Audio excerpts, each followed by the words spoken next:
Je vous invite à vous lever.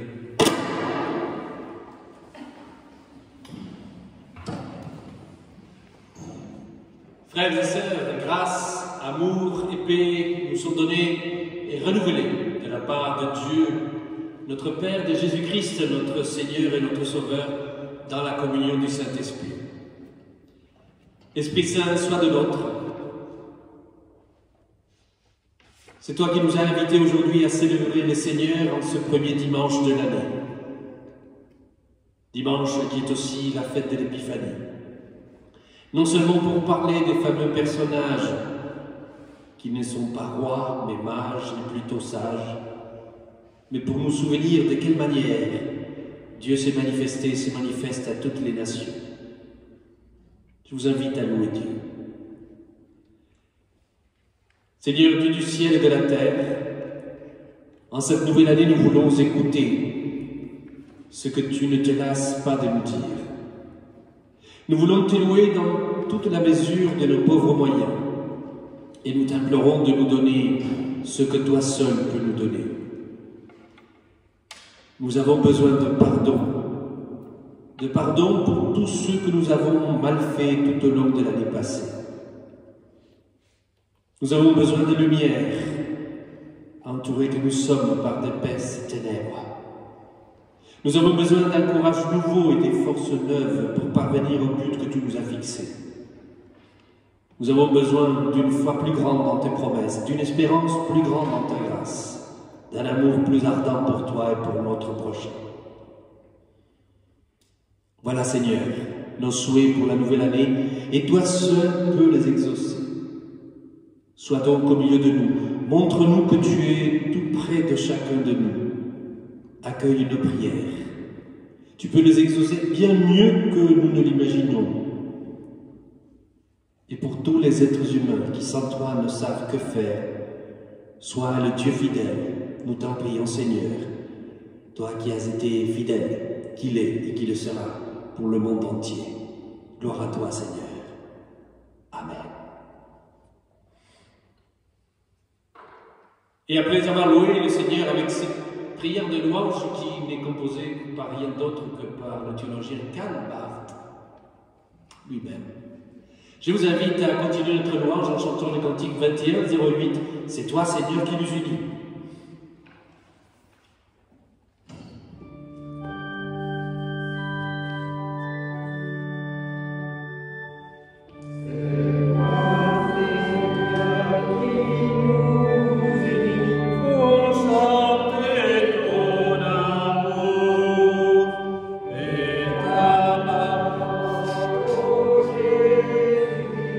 Gloire à sa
Aujourd'hui, les mages viennent à Bethléem. Avec eux, Seigneur, nous venons te rendre hommage. Aujourd'hui, l'étoile les conduit à la crèche. Avec eux, Seigneur, nous voulons nous laisser conduire par ta lumière. Aujourd'hui, ils trouvent le petit enfant et Marie, sa mère. Avec eux, Seigneur, nous voulons te découvrir au milieu de nos frères et nos sœurs. Aujourd'hui, ils se prosternent devant toi et t'adorent. Avec eux, Seigneur, nous voulons adorer ta sainte volonté pour nous, sur nous. Aujourd'hui, ils t'offrent leur présent. Avec eux, Seigneur, nous voulons t'offrir en présent notre propre vie. Amen. Et c'est cette vie que nous plaçons devant Dieu, assurée de son amour, en prière de repentance. Nous prions.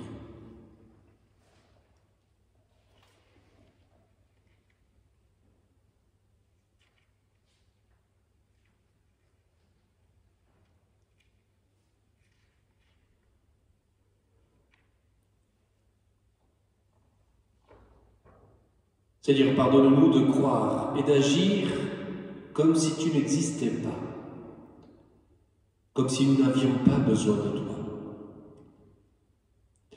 Nous avons souvent baissé la garde et nous nous sommes laissés séduire par ce message qui nous dit « Sauve-toi toi-même ». Et nous y avons cru et nous nous sommes abîmés. Nous avons passé à côté du projet que tu avais pour nous. Pardonne-nous, Seigneur. Redis-nous les paroles de pardon qui nous réparent, qui nous redonnent la dignité d'être tes enfants. Redis-nous ces paroles qui nous font vivre et ne nous laisse jamais croire que nous pouvons nous sauver tout seuls. Tu vois bien le résultat, et nous aussi. Dans la confiance en ton pardon, nous te prions.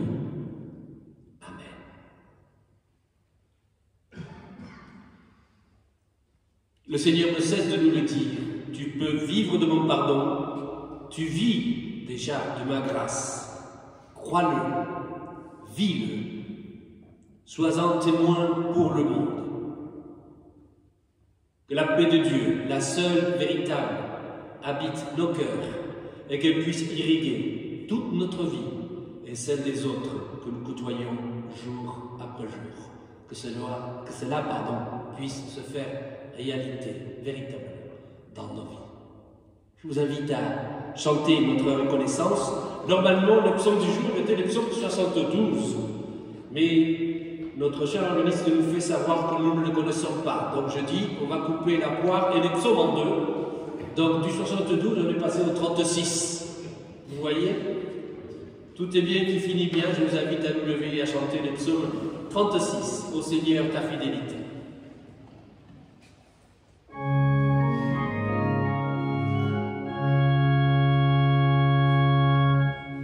Oh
Seigneur, ouvre nos cœurs et nos esprits à la lecture de ta parole.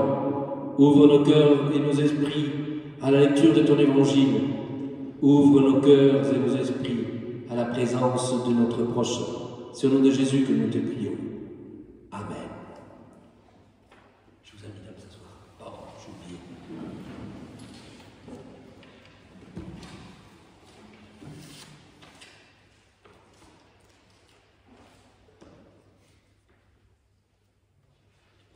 Les trois lectures de ces dimanches.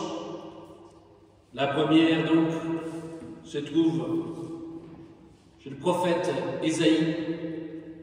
Ésaïe 60, versets 1 à 6. Ésaïe 60, 1 à 6. Et comme d'habitude, ces micros maintenant au milieu. Vous avez vu, ça se déplace. Ce micro est ouvert à celui ou celle qui a envie de venir lire, et qui a les bonnes lunettes, évidemment.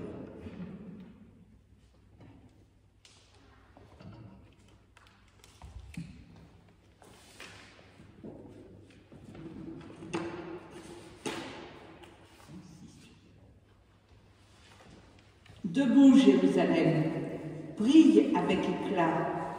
En effet, ta lumière arrive, la gloire du Seigneur se lève sur toi. Regarde, la nuit couvre la terre, un brouillard enveloppe les peuples. Mais sur toi, le Seigneur se lève, sa gloire brille sur toi.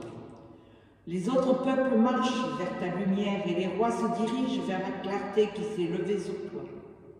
Lève les yeux et regarde autour de toi. Tous se rassemblent et viennent vers toi. Tes fils arrivent de loin, tes filles sont portées dans les bras. En voyant cela, tu brilleras de joie, ton cœur battra de bonheur. En effet, les richesses de la mer arriveront chez toi, les trésors des autres peuples parviendront jusqu'à toi, Jérusalem. Des troupeaux de chameaux te couvriront, de jeunes chameaux de Madian et d'Épha. Ils viendront tous de Saba. Ils apporteront de l'or et de l'encens, et ils chanteront devant tous la louange du Seigneur.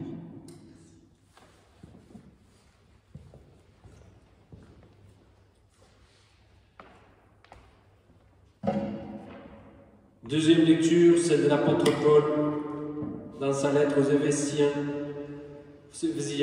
chapitre 3, de versets 1 à 6.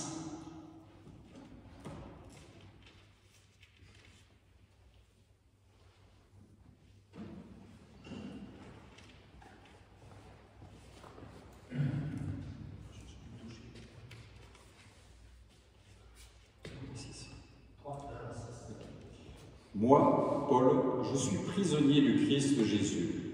Pour vous qui n'êtes pas juifs, vous avez sans doute entendu parler du service que Dieu, dans sa bonté, m'a chargé d'accomplir pour vous, afin de réaliser son projet. Il m'a ouvert les yeux pour me faire connaître ce projet caché. Je viens de vous en parler un peu. En lisant ma lettre, vous pouvez voir combien je connais le mystère que Dieu réalise par le Christ. Ce mystère, Dieu ne l'avait pas fait connaître aux ancêtres, mais aujourd'hui, il vient de le faire connaître par son esprit à ses apôtres saints et à ses prophètes. Voici le mystère. En étant unis au Christ Jésus par la bonne nouvelle, ceux qui ne sont pas juifs reçoivent en partage les mêmes biens que les juifs. Ils font partie du même corps, ils participent à la même promesse.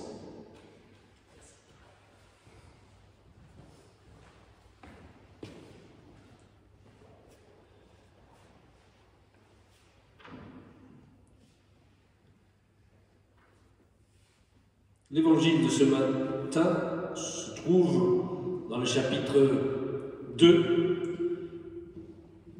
de l'évangile selon Matthieu, et il est écrit ceci. Jésus naît à Bethléem, en Judée, au moment où Hérode le Grand est roi. Alors des sages viennent de l'Est et arrivent à Jérusalem. Ils demandent où est le roi des Juifs qui vient de naître. Nous avons vu son étoile se lever à l'Est et nous sommes venus l'adorer. Quand le roi Hérode apprend cela, il est troublé, et tous les habitants de Jérusalem aussi. Le roi réunit tous les chefs des prêtres de son peuple avec les maîtres de la loi. Il leur demande: à quel endroit est-ce que le Messie doit naître? Ils lui répondent: le Messie doit naître à Bethléem, en Judée. En effet, le prophète a écrit: et toi, Bethléem, du pays de Juda, tu n'es sûrement pas la moins importante des villes de Juda. Oui, un chef va venir de chez toi. Il sera le berger de mon peuple Israël. Alors, Hérode fait appeler les sages en secret. Il leur demande: à quel moment est-ce que l'étoile est apparue? Ensuite, il les envoie à Bethléem en disant: allez vous renseigner exactement sur l'enfant. Quand vous l'aurez trouvé, venez me prévenir. Et moi aussi, j'irai l'adorer. Après ces paroles du roi, les sages se mettent en route. Ils aperçoivent l'étoile qu'ils ont vue à l'est. Ils sont remplis d'une très grande joie en la voyant. L'étoile avance devant eux. Elle arrive au-dessus de l'endroit où l'enfant se trouve et elle s'arrête là. Les sages entrent dans la maison et ils voient l'enfant avec Marie, sa mère. Ils se mettent à genoux et adorent l'enfant. Ensuite, ils ouvrent leurs bagages et lui offrent des cadeaux, de l'or, de l'encens et de la myrrhe. Après cela, Dieu les avertit dans un rêve de ne pas retourner chez Hérode. Alors, ils prennent un autre chemin pour rentrer dans leur pays. Puisse le Seigneur ajouter sa propre bénédiction à la lecture de sa parole. Pour laisser travailler en nous cette parole et avant de partager un moment de prédication sur ce texte, je vous invite à vous lever et à chanter 2 strophes seulement du 53 04. Au Seigneur dans mon cœur, je t'écoute. J'espère que nous le connaissons celui-là. La première et la 5e, j'ai pitié pour vous avec les masques.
Connaissez-vous le kintsugi?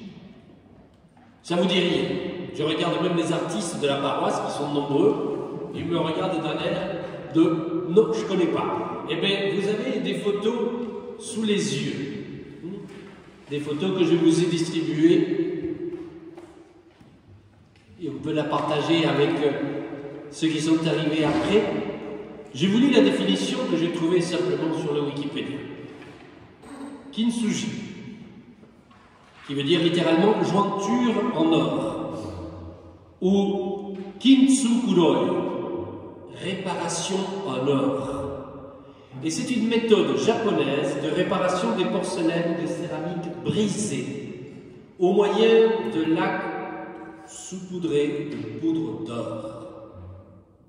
Et apparemment, dans l'histoire, je me suis un peu renseigné parce que ça m'intéresse, non pas que je la pratique, vous vous en doutez un peu avec ces mains d'artiste que je peux avoir, mais simplement pour connaître un peu l'origine. Et apparemment, l'origine remonte au XVe siècle, où un shogun d'un nom imprononçable, vous le lirez après dans la prédication, Ashikaga Shoshimasa. Ben voilà. Apparemment, il avait envoyé en Chine un bol de thé chinois endommagé qu'il aimait beaucoup pour le faire réparer. Et le bol était revenu réparé avec des vilaines agrafes métalliques. Comme ça. Les artisans japonais, donc, ont recherché un moyen de réparation un peu plus esthétique que ces vilaines agrafes métalliques. Donc, c'est comme ça qu'est né le kintsugi, c'est-à-dire cet art qui relève d'une philosophie qui prend en compte le passé de l'objet, son histoire, et donc les accidents éventuels que cet objet a pu connaître. La casse d'une céramique, donc d'un vase, de quelque chose, ne signifie pas sa fin ou la mise au rebut, mais un renouveau. Le début d'un autre cycle et donc d'une continuité dans son utilisation.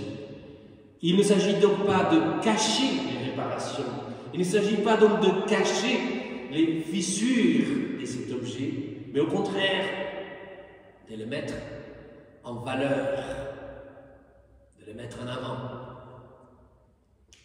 Vous savez, chaque fois que je lis la définition de cet art japonais, je me dis que j'ai rarement trouvé une si belle définition de l'œuvre de Dieu en Jésus-Christ vis-à-vis de l'ensemble de l'humanité, de la création et principalement de l'être humain tel qu'elle est définie par la foi chrétienne.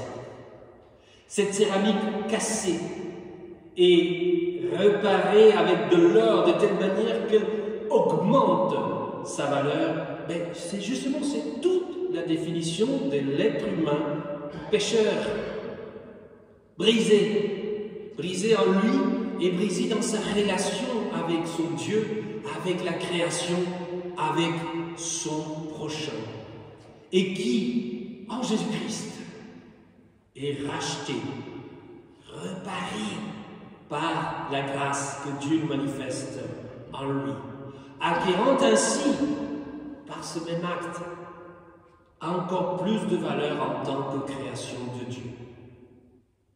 Vous voyez comment le message change par rapport au message du monde. Je ne suis pas plus important parce que je cache mes fissures. Je ne suis pas plus important parce que je peux dissimuler mes brisures et que je me montre comme un gagnant à tout prix aux yeux du monde. Non, je suis plus important, je le suis, lorsque je peux exhiber en moi ces réparations incessantes que la grâce de Dieu, lorsque je l'accepte, réalise en moi. Le but de cette réparation que Dieu réalise en moi n'est pas de cacher encore une fois les brisures, n'est pas de cacher les accidents, n'est pas de cacher ce qui est cassé, mais au contraire, c'est de le sublimer, c'est de le mettre en valeur pour que je n'oublie jamais de quel amour je suis aimé par Dieu et par quelle grâce je suis enveloppé et reparé à chaque fois. Cette image de l'art japonais est venue à mon esprit en étudiant le texte de ce matin. Ce texte des sages qui suivent une étoile, l'annonce de la naissance d'un enfant qui fait trembler une ville entière et le monde entier. Et dans notre contexte actuel, dans notre contexte de peur des pandémies, la révélation de Dieu en Jésus-Christ revêt pour moi d'une importance encore plus grande et encore plus frappante. Car on peut se demander quelle est l'intention de Dieu en venant naître en Jésus. C'est justement de renouveler la création entière, faire toutes choses nouvelles. Dieu vient en Jésus-Christ faire toutes choses nouvelles. C'est une phrase, c'est un alignement de mots, et une phrase que nous trouvons dans notre, je signale au fond parce qu'on est là-bas au fond, dans la confession de foi de notre Église protestante unie. Dieu en Jésus vient faire toutes choses nouvelles. Mais le problème avec cette phrase, avec ce verset, c'est que, à force de le dire, sans le vivre, elle risque de devenir des mots sans consistance si nous ne sommes pas conscients de ce que cela signifie. Vous êtes conscients comme moi que nous vivons en temps de peur, et des peurs extrêmes. Nous vivions déjà un temps de peur, mais avec une espèce de fausse assurance qui permettait de se dire « allez, on y va ». Mais là, la peur, elle est vivante, elle est extrême. Et les périodes de peur ne favorisent aucunement la réflexion. Mais nous chrétiens, nous sommes appelés systématiquement par un Dieu qui nous dit d'abord, n'aie pas peur, exactement, n'aie pas peur. C'est la première parole que Dieu nous adresse systématiquement, n'aie pas peur. Nous sommes appelés justement donc, au milieu de cette peur, au milieu de cette foule de laquelle nous faisons partie, nous sommes appelés à sortir la tête de la mêlée, à pousser avec la mêlée comme au rugby. Nous sommes un pays du rugby quand même. À pousser avec la mêlée, mais de temps en temps, sortir la tête pour regarder où on va et si possible, voir le plus loin possible. On pousse avec elle, mais on sort la tête, on ne se laisse pas conduire, tête baissée, avec la peur de la foule. Contemplons notre réalité. Regardez le temps, les ressources et l'énergie que nous dépensons quotidiennement en tant qu'humanité à essayer de réparer la vieille et décadente création faite par l'homme, faite par nous-mêmes, qui craque de partout et que nous essayons de rafistoler avec des vilaines agrafes métalliques. Observez les efforts de beaucoup pour revenir à la vie d'avant. Il est vrai que nous sommes complètement déstabilisés par la situation actuelle et par cette pandémie, et parfois aussi par la décision de nos gouvernants, il faut le dire. Tellement déstabilisés que parfois aussi nous pouvons rêver d'un retour à cette vie d'avant. Avons-nous oublié comment c'était? Notre mémoire est si courte. Avons-nous oublié que si nous sommes en pleine pandémie, c'est aussi grâce à ce vieux monde que certains rêvent de nous réimposer? Dieu, en Jésus-Christ, ne nous invite jamais à un retour en arrière, mais à saisir l'expérience du temps présent pour comprendre la différence entre la vie du royaume que Jésus inaugure et la vie du monde dans lequel nous sommes insérés. En Jésus, Dieu nous apporte la possibilité de vivre dans une autre dimension de la vie pour celui qui accepte cet amour de Dieu dans sa vie, se laissant guider par lui et surtout se laissant transformer, se laissant changer par cet amour de Dieu. C'est ce qu'on appelle dans nos églises tout simplement la conversion. Mais l'humanité dont nous faisons partie fait tout pour garder les statuts anciens. Cette création que nous avons fait, non pas à l'image et en suivant la création de Dieu, mais création qu'avons-nous fait nous-mêmes à notre image et que nous avons placé sur celle de Dieu. En Jésus, Dieu vient faire ce qu'en hébreu nous appelons le tikkun olam. Dieu vient réparer le monde, remettre la création sur le rail que il lui avait donné au début. Et pour réaliser cette œuvre de tikkun olam, le premier aspect de la création à réparer, c'est le dernier arrivé dans l'œuvre de la Genèse, c'est-à-dire nous, l'être humain. N'oubliez pas qu'on est les derniers arrivés dans la création. Il y a une parole rabbinique, pardon, je m'en sors un peu de ma prédication, mais il y a une parole rabbinique qui dit pourquoi l'homme a-t-il été créé en dernier? Et la réponse est parce que quand l'orgueil le prendra le dessus sur lui, il faudra lui dire dans la création, le moustique t'a précédé.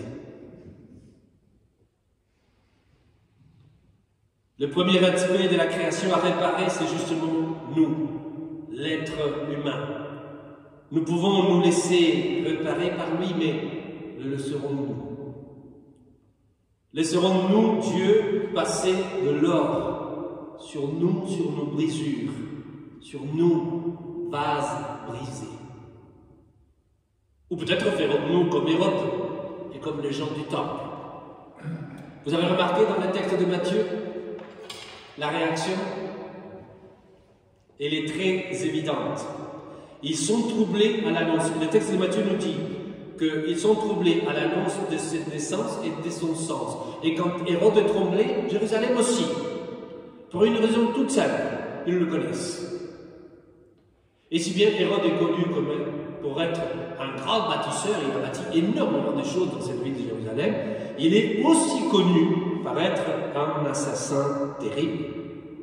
Un assassin surtout de ses proches et de tous ceux qui pouvaient mettre en doute son pouvoir. Le même Auguste, César, même Auguste disait qu'il valait être mieux le porc d'Hérode que son fils. Il est évident que ce personnage tremble devant l'annonce qui lui est faite. Car si cet enfant est roi, cela veut dire que lui n'est pas. Et cela veut dire qu'il ne pourra plus l'être. Et ce trouble d'Hérode peut devenir aussi le nôtre. Si cet enfant est le roi de l'univers, cela veut dire que toutes les catégories du vivant doivent se mesurer à cette nouvelle mesure, à cette nouvelle règle, Jésus-Christ. Et donc, toutes les positions et toutes les possessions du monde sur lesquelles je crois pouvoir assurer ma place dans le monde ne valent rien devant cet enfant. Si cet enfant est l'or que Dieu envoie pour réparer le monde, s'il est le sauveur du monde et donc de ma personne, cela veut dire au moins trois choses. Si lui, il est le sauveur, ça veut dire déjà que je ne le suis pas. On peut dire, oh, c'est banal ce qu'il dit. Je pourrais passer 2 ou 3 heures à vous expliquer pourquoi cette phrase n'est pas banale. Rappelez-vous, c'est lui le sauveur du monde, c'est pas moi. De 2, ça veut dire que je ne sauve personne non plus. Et de 3, pire encore, que je suis incapable de me sauver moi-même. Je suis dans l'incapacité la plus totale de me sauver moi-même, de me réparer tout seul moi-même, de justifier mon existence par moi-même.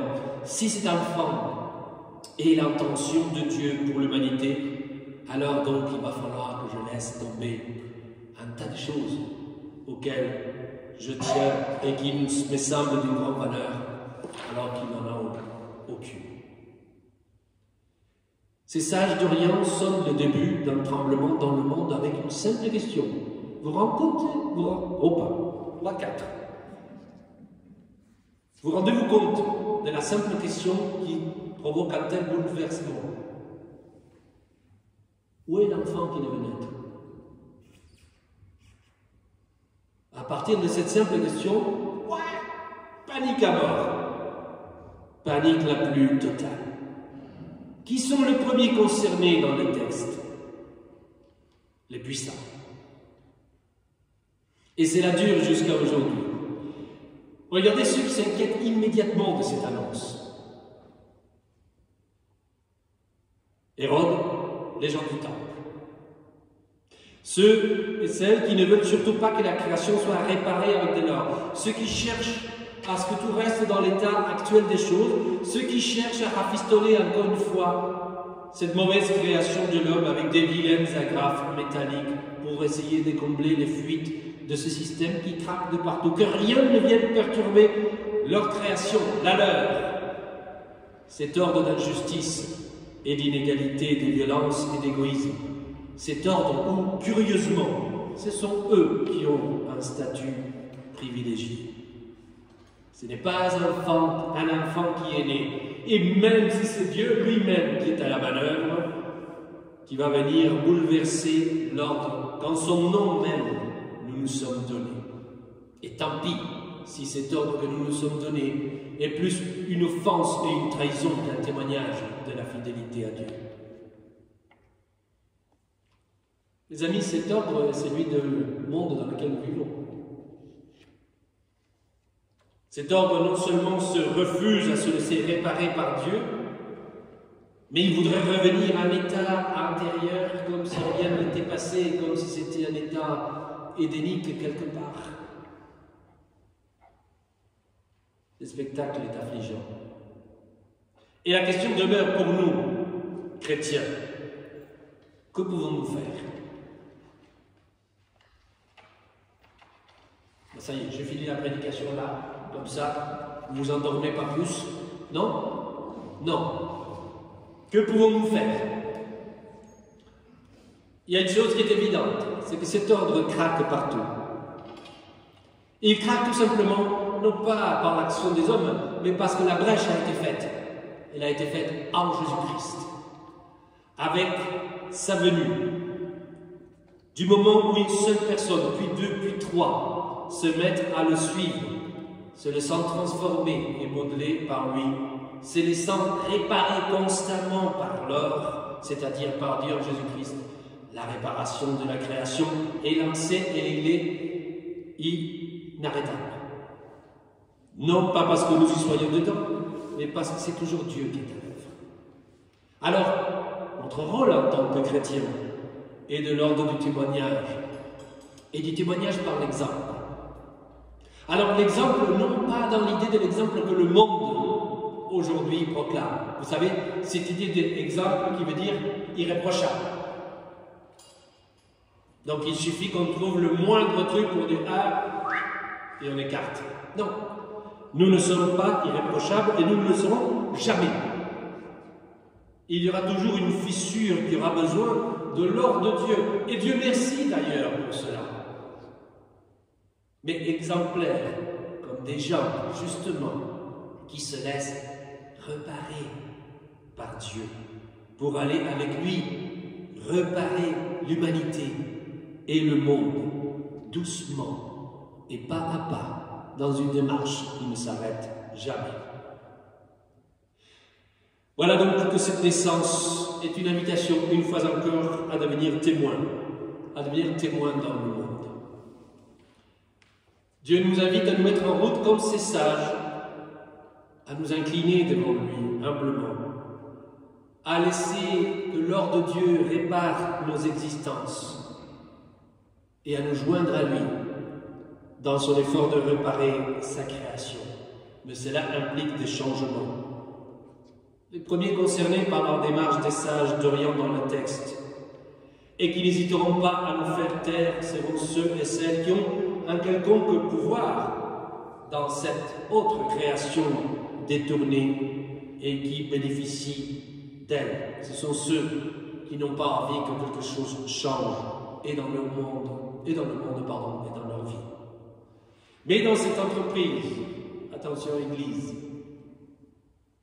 dans cette entreprise, nous allons nous heurter à une autre force aussi pernicieuse et puissante chez les autres et en nous-mêmes. C'est cette tendance, justement, à nous conformer aussi, nous, à cette création, non pas à celle de Dieu, mais à cette création que nous avons faite, nous-mêmes, différente à celle de Dieu, que nous avons fait à notre image et ressemblance, qui ne marche pas. Elle ne marche pas, on le sait. Mais à laquelle nous nous sommes tellement habitués, finalement. Et que nous avons du mal à laisser. Que nous avons surtout du mal à laisser Dieu venir la modifier, la réparer, faire en nous aussi toutes choses nouvelles. Les alarmes sonnent depuis un bon moment partout. Écoutons-les. Et laissons en nous grandir, naître, cette nouvelle réalité que Dieu apporte en Jésus. Il suffit de peu, parfois tout simplement, d'arrêter les combats inutiles et de laisser Dieu agir en nous. Pour commencer, souvent, il suffit simplement un lâcher-prise, d'arrêter d'essayer de nous réparer nous-mêmes avec des vilaines agrafes métalliques et de laisser Dieu nous réparer avec de l'or qui porte un nom, Jésus-Christ. Amen.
Quand s'éveilleront nos cœurs à la joie du Dieu vivant, chantons-le ensemble, 31-22.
Si Dieu vient faire toutes choses nouvelles, il est aussi capable de faire toutes choses nouvelles avec ce que nous avons et ce que nous avons acquis et que nous pouvons remettre donc entre ses mains pour le grand bien de son œuvre.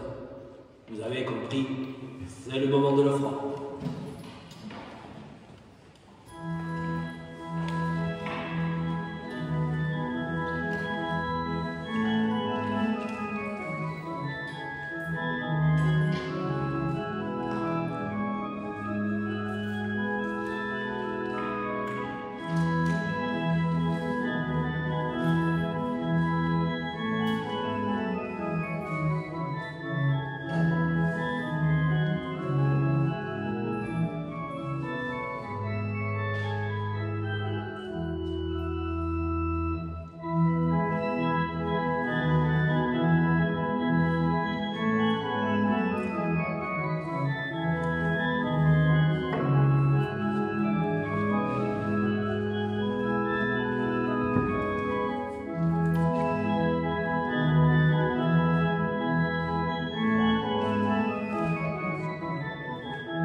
Je ne sais pas si nous avons des annonces à faire. Normalement, nous avions prévu que ce jeudi, nous reprenions les études bibliques. Il se trouve que, malheureusement, j'ai un service funèbre à faire à l'heure où nous avons normalement l'étude biblique et je ne peux pas me dérober.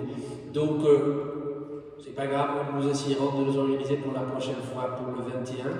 Et comme nous tous, comme vous, nous essayons donc de nous organiser comme on peut, selon les règles qui changent et qui nous modifient semaine après semaine, jour après jour, et nous essayons d'y faire. Solange. Nous avions aussi prévu d'avoir une célébration œcuménique le 20 janvier.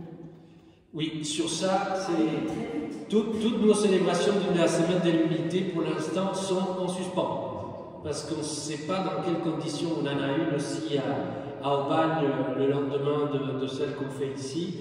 Et nous ne savons pas. Donc, on vous tiendra au courant de l'organisation des différentes activités, de ce qu'on pourra faire, de ce qu'on peut faire, de ce qu'on a envie de faire. Enfin, bref, on marche aussi au rythme de la réalité et c'est normal. On nous laissera faire. Et de ce que nous laissera faire.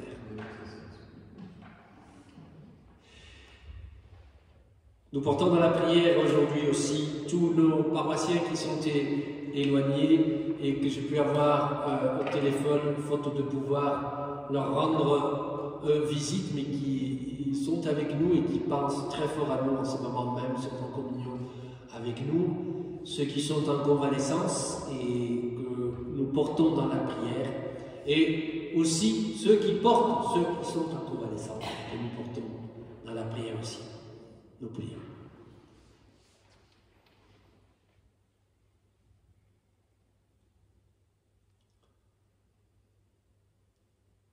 Seigneur, ils sont venus, ces mages, après un long chemin pour s'agenouiller devant le Christ. Pardonne-nous de manquer à l'espérance, de nous décourager si vite, sans persévérance, de vivre dans l'orgueil au lieu de nous incliner devant toi. Seigneur, les savants qui ont vu l'étoile étaient heureux. Ils t'ont cherché et ils t'ont apporté des présents. Mais nous pouvons être plus heureux même que ces savants, car c'est toi qui nous as cherchés. C'est toi, Seigneur, qui nous as fait le cadeau de ton Fils, en qui nous avons la vie et la réconciliation avec toi. Cela nous libère de nous-mêmes et des inutilités que le monde nous présente comme projet de vie. Ainsi, comme ces sages, nous pouvons prendre la route et suivre ton étoile qui nous guide vers ceux et celles qui attendent une parole et une action de ta part. Donne-nous, Seigneur, d'être tes messagers et de porter par la prière et le témoignage ceux et celles qui sont malades et qui souffrent, ceux et celles qui pleurent et ne trouvent pas de consolation, ceux et celles qui se sont arrêtés sur le chemin et qui n'attendent plus rien de la vie.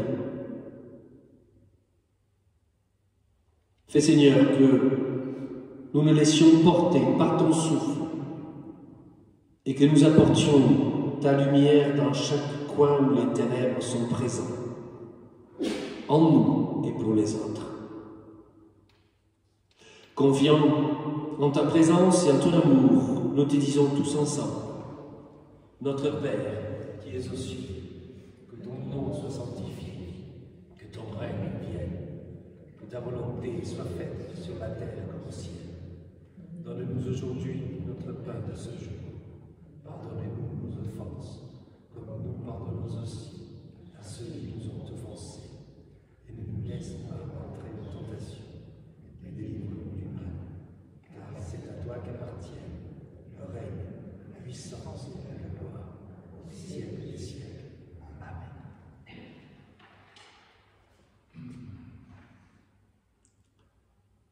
Je vous invite à chanter une dernière fois le cantique 62-86. Toi, lève-toi et va, au nom du Christ, porter l'amour de Dieu au monde.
Le Seigneur soit en avant de toi pour te montrer le bon chemin.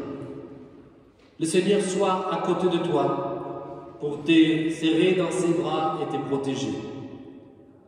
Le Seigneur soit sous toi pour te rattraper quand tu tombes. Le Seigneur soit en toi pour te reconforter quand tu es triste. Le Seigneur soit autour de toi pour te défendre quand les autres t'attaquent. Le Seigneur soit au-dessus de toi pour te bénir. Le Seigneur te bénit et te garde. Le Seigneur fait resplendir sa lumière devant toi et guide tes pas. Le Seigneur tourne sa face vers toi et te donne la paix. Amen. Bon dimanche à tous. Et avec un peu de musique, merci encore Solange. Nous sortons doucement plus tard.